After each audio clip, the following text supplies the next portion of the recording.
Tell me you're a tourist without telling me you're a tourist. Last day in Bangkok. So we're here sa Big C to buy some pasalubong. Let's go. What's that? What's that? Noodles?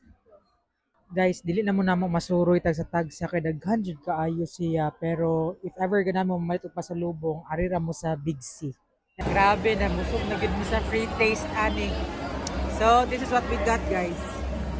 So far, and padulong mi sa second floor. Guys, if you visit Thailand, anhin na lang mo diretso sa Big C para palit og pasalubong kay barato ra gyud kay diri sa uban, medyo pricey siya pero diri daghan ka makita barato and daghan pa gyud free taste.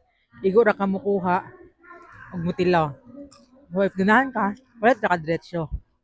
So that's it. Thank you for watching. Bye.